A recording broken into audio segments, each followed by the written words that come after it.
So you did some mods on your guitar and it still sucks. It's not what you wanted. It's not doing what you wanted. What did you do wrong?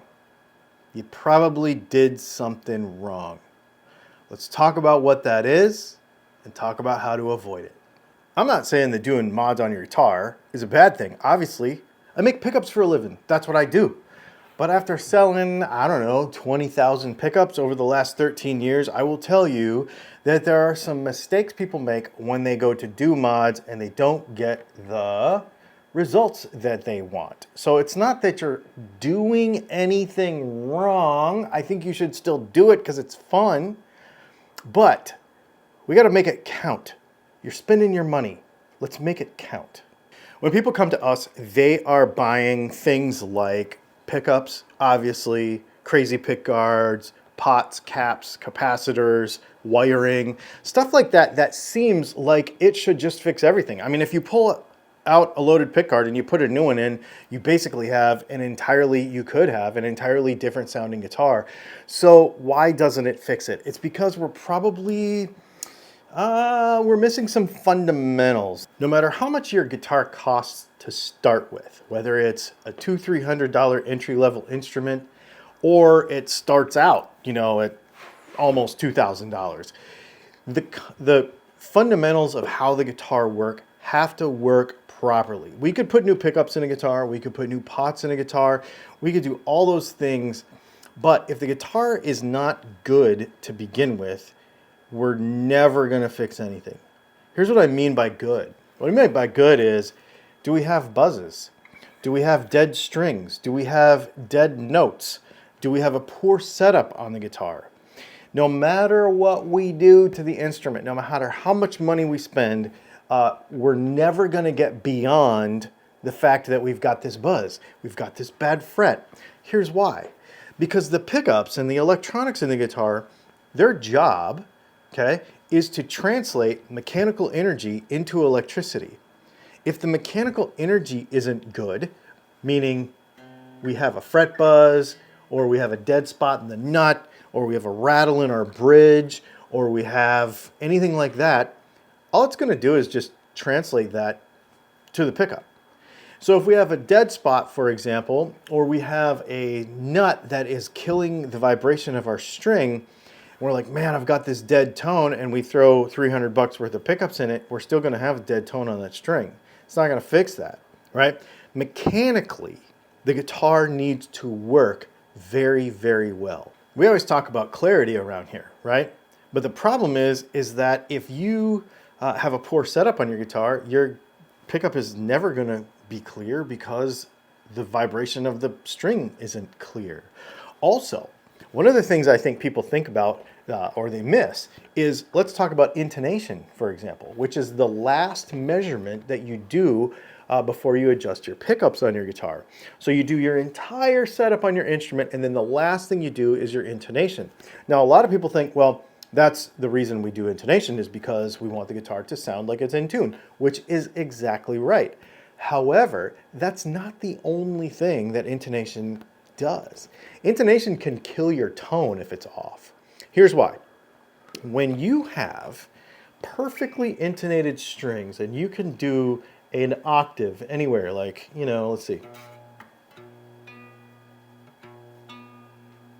See, that's off. And here's what's happening. Not only does it sound a little bit out of tune, but also, if those are not in unison, then we basically have frequencies that are canceling each other. That's tone. That's literally canceling each other as we play.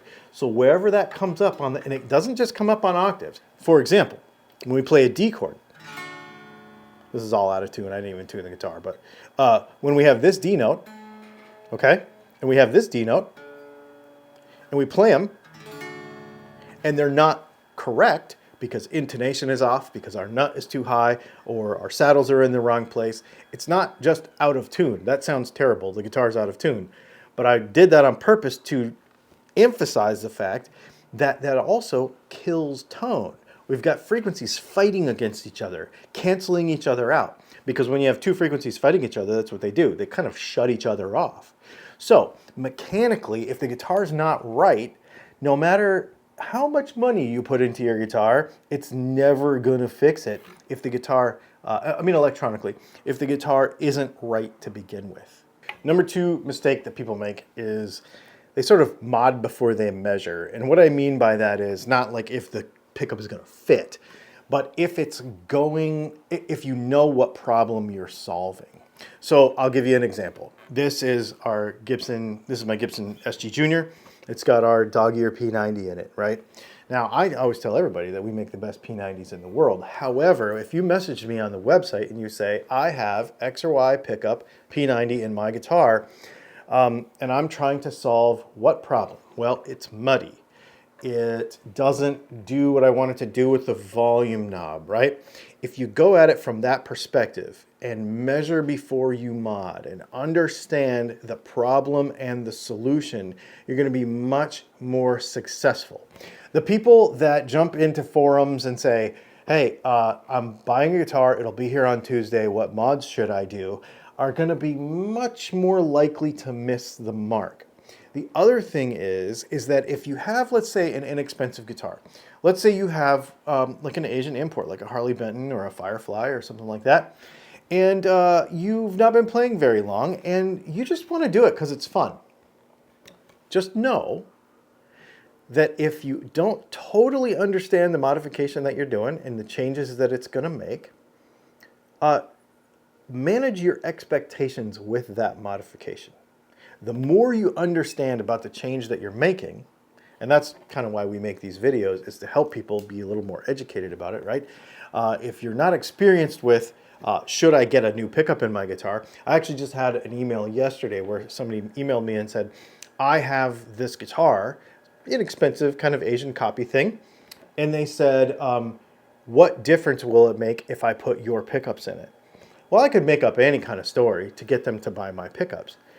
Instead, I asked them, what is the guitar doing or not doing that you want it to do? And they're like, well, actually, it's pretty good. I kind of like it. I was like, then don't do anything, right?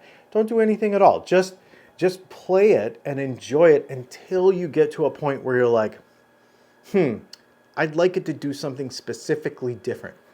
Measure before you mod and understand. Make a list. Have your little setup notebook that you have with your guitar and make a list of things you do and don't like. What is the guitar doing that I don't want it to do? What is the guitar not doing that I want it to do? And how do I get there? Is it pickups? Is it pots? Is it a cap? Are we going all the way back to the nut, right? Is it intonation? Look at the guitar holistically. We're going to talk about that a little bit more in just a second. For our next one, we got to come down here. So, one of the reasons you could go wrong with a mod is because the YouTube demo that you watch lied to you. And I don't mean that they did it intentionally. I just mean that when you hear something on YouTube, sometimes our ears lie to us based on what we see on the video or what they used, okay? So we think about this, right? I could put, for example, this humbucker, which is one of our Super 8s, in a Les Paul style guitar, and because the scale length is different and everything is different and it's got a different bridge and all, we could have different results. So, you know, that's a thing, right?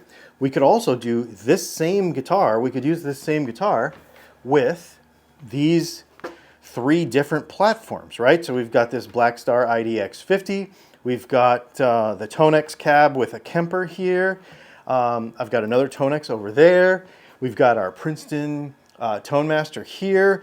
We could do all kinds of things, right? We could make all kinds of different sounds with this amp. We could make all kinds of different sounds with this setup, and we can make one pretty good sound with this amp, or a few different sounds with that amp. The idea, though, is that your room, your setup, your cable, the rest of your signal chain, your amplifiers and everything are gonna make you sound different than what you might hear in a demo from me or anybody else that you watch on YouTube. So what you have to take when you watch a YouTube demo, and actually I should do a video how to watch a YouTube demo, maybe we should do that too, is understand usually a good YouTube channel has kind of a method to their madness, right? We do here. We kind of have a consistency to it.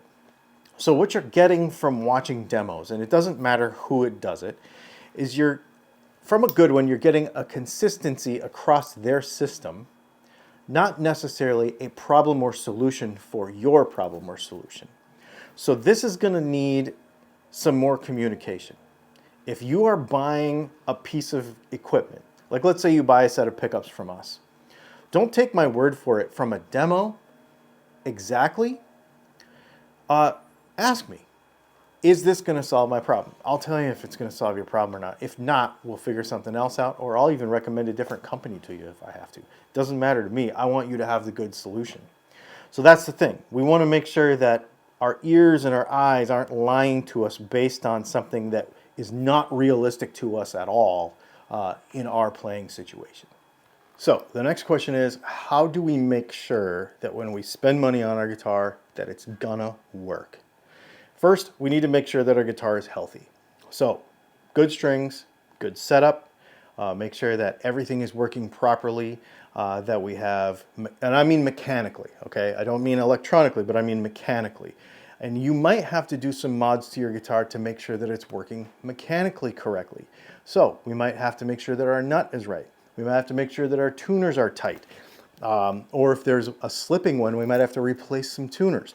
We might have to make sure that our bridge is all tightened up and everything is correctly done and there's no rattles. That our fret work is healthy so that we're not killing any tone with just our hands that we don't intend to. We need to make sure that the guitar is healthy mechanically, because again, we're taking mechanical energy and transferring it into electricity. If the mechanical energy is bad, it's garbage in, garbage out. If the mechanical energy is bad, the electronic energy is going to be bad too. We need to make sure that we know what we dislike. We need to understand the behavior of the guitar and what we do and don't like before we spend money, right? Like measure before you mod. Make sure that you understand what you want to change. Also understand that expectations need to be realistic, right? Sometimes getting a new guitar, a different kind of guitar, is the way to go. Sometimes if you have a Strat and you need a Les Paul, putting humbuckers in a Strat's not going to get you a Les Paul. Get a Les Paul or whatever style. That's just an illustration of that. Sometimes a big swing like that is what's needed. Sometimes it's more subtle than that. Sometimes what we're doing here, changing pickups, changing pots, changing a cap, is a very subtle thing, but then all of a sudden it opens up a new sonic possibility for you. So managing expectations for what your mods are going to do is important so that you're not disappointed. So I'm not telling you not to mod your guitar. I want you to mod your guitar. In fact, that's how we make a living. So, you know, go to DylanTalksTone, buy some pickups, buy some pots, buy some switches, whatever. I want you to do that. It's fun, right? Even if all you do is just for fun to try stuff, it's fun. So, you know, do that. But make sure that you, like I said, you manage those expectations. All right, so here's a question. What did you mod that worked for you? Let's talk about it in a couple of different departments. What did you have to fix mechanically on your guitar that made a huge difference? What did you have to fix electronically on your guitar that made a huge difference? How did those things interact? After thinking about this a little bit with us for the last few minutes, how did those things interact and how did they affect it? Let me know in the comments. I want to know. And if you want to fix up your stuff, click that little thing and come check us out. Thanks for hanging out, and we'll see you in the next video.